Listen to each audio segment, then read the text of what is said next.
শুকরের জন্মটা কেমনে হইল আমি আপনাদেরকে শোনাই। ইমাম ইবনে কাসির আল বেদায়ের মধ্যে লেখেন, হযরত নূহ আলাইহিস সালাতু ওয়াস সালামের জমানায় মহাপ্লাবন হলো। এই মহাপ্লাবনে তাম পৃথিবী ডুবে গেল। আল্লাহ নূহ আলাইহিস সালামকে একটা নৌকা বানাইতে বললেন। বিরাট বড় নৌকা বানানো হলো।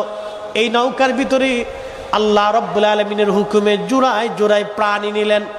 এই জোড়ায় জোড়ায় প্রাণীদের ভিতরে হযরত নূহ আলাইহিস সালাতু ওয়াস সালাম সমস্ত প্রাণী যখন নিলেন, তখন প্রাণীদের পায়খানায় পায়খানায় একবারে নৌকা একবারে ভ্যানিশ হয়ে গেল, ময়লা যুক্ত হয়ে গেল।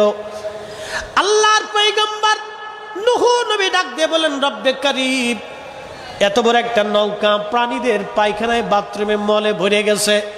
আল্লাহ, এই বাথরুম পায়খানাগুলি কি করে পরিষ্কার করব? আমার দ্বারা তো সম্ভব না। আল্লাহ রাব্বুল আলামিন বললেন, নূহ রে, তুমি হাতির কাছে যাইয়া হাতির লেজ ধরিয়া টান দিয়া হাতির লেজের উপর আঘাত করো লাঠি দিয়া, আমি আল্লাহ রাব্বুল আলামিন আর একটা প্রাণী তৈরি করে দিব।